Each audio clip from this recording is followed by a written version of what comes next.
Hi, host Eric here with host Zachary, and I've got three questions for the INTP personality type, as represented here by INTP host Zachary. The first of these questions is regarding INTP privacy. It has been posited by one Miss Metasoap that the reason for the desire for INTP privacy is a desire to maintain the ability to play a social chameleon role. Do you think this is an accurate assessment, inaccurate, incomplete, or something else?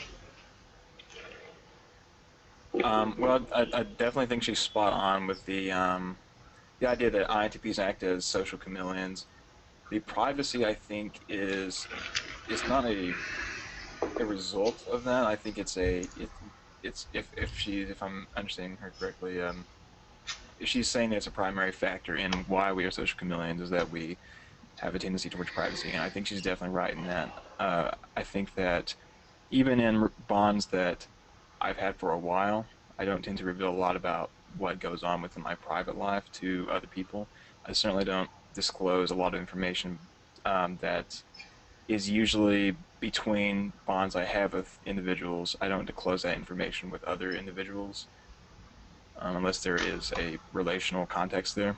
So I think she's definitely right. I think the privacy factor in the INTP is definitely a driving force in our social chameleon-like behavior, and I think the FE is what manifests as that as well. Because I don't think INTJs, for example, don't have. I mean, they're wildly different from INTPs, but they, I mean, they're another primarily cerebral type. They're NTs and stuff, and I don't think their FE really makes them.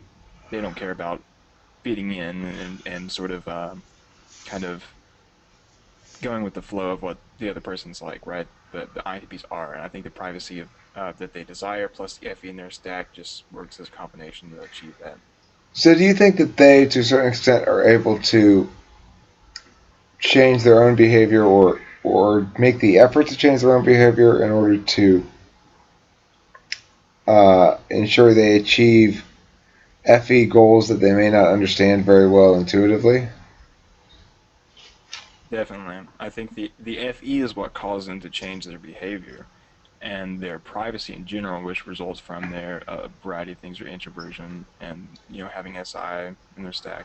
They like their personal space and their personal information. I think the FE is what causes the behavioral changes, and I think the general introversion of the INTP is what causes is the primary factor of the privacy, and the privacy also influences our decision to not reveal much information.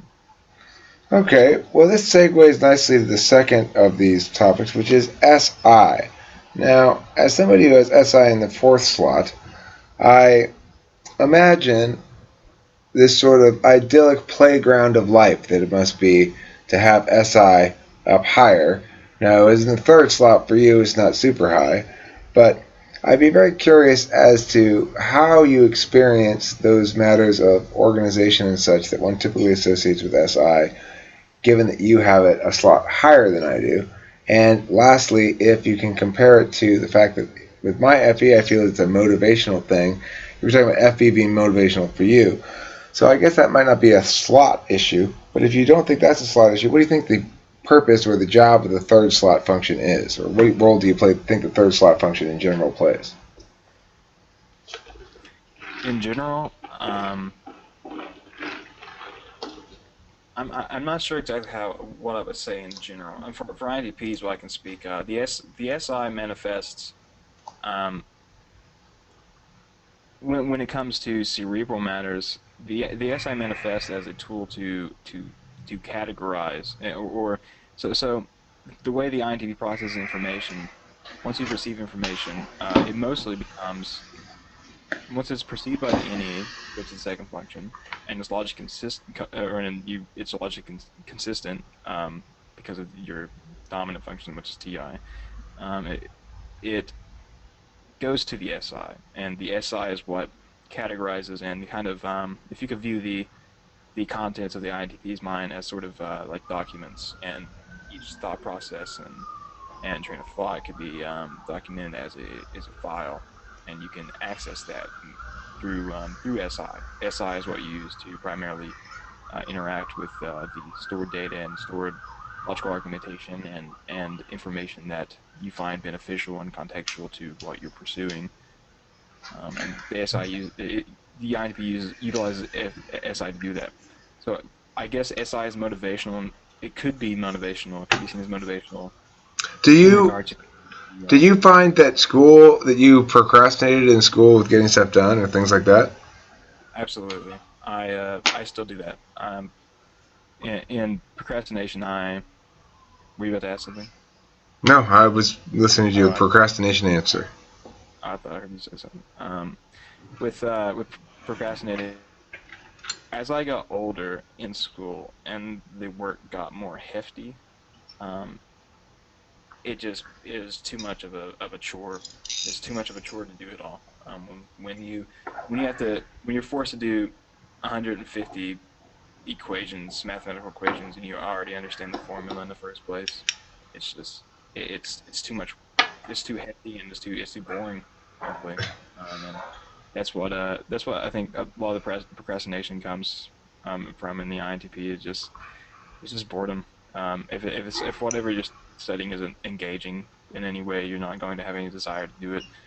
And procrastination is just a way to do other things that interest you and still doing it. But I think procrastination is a problem with all types, but I think the INTP is or it can be a problem with all types, but I think the INTP is in particularly is susceptible to procrastination because they're so withdrawn from they care about information that interests them, and that's what they're going to pursue. And if information doesn't they don't find enjoyable or whatever, they're not going to put any effort to understand to do it, right? I, They don't care about whether or not most of the time they don't even care if whether the information they're getting is applicable to the real world, which is exactly what stuff like homework and schoolwork is. It's hefty work that's designed to make people learn what they're doing, but the INTPs usually, when they're younger, pretty bright as children, and they're able to adapt to it pretty quickly. And then the rest of it from there is just a chore. um, I would suggest that perhaps type like an ESFJ does not have a problem with procrastinating. At least my ex-wife didn't. That was one of those areas where she never had any difficulty with it. But the next question I would have is segues nicely into the last question is about this notion that INTPs like to teach. That a lot of them end up in teaching or professorships or whatever, and that they feel satisfied when they're teaching. I wonder if you think that links to their own bad school experiences.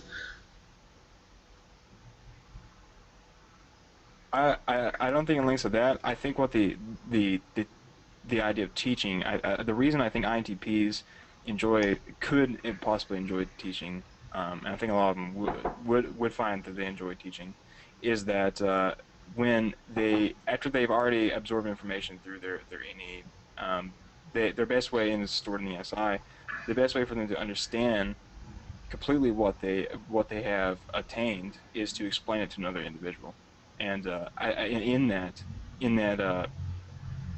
by teaching someone, you have to fully understand what you're saying, or otherwise they're not going to understand what you're saying.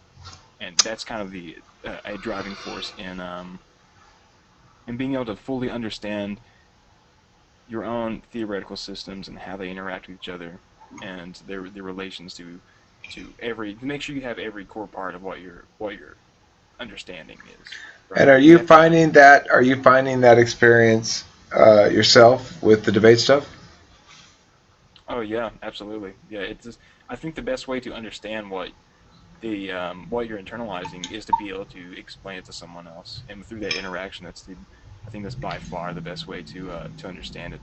Not to imply that you can't develop a complete understanding on your own, but I I think can't. conveying go on. I mean, I agree with you 100%. I know that whenever I have to teach something, I have a much better understanding of it after I've had to teach it because I've had to actually reconcile all the contradictions, not just play with them in my head. Right. Yeah. When you convey the information to another person, you're taking mostly my understanding of information is usually it's almost intuitive. right? Like when I'm thinking about possible logical argumentation and in different ideas, I don't I don't think about it in full complete sentences, right? Like when you convey the information to someone else, um, you're engaging the process within you that forces you to completely verbalize and articulate what your processes are, what your thought processes are. And that's very important because when you do that, you completely understand how each relates to each other, how each idea, how each piece of information. Word up to that. Well, thank you very much, INTP host Zach, for being a guest here on Talking with Famous People and answering all of our very curious questions about the mysterious and stealthy INTP. Thanks for watching. Okay, stop this now.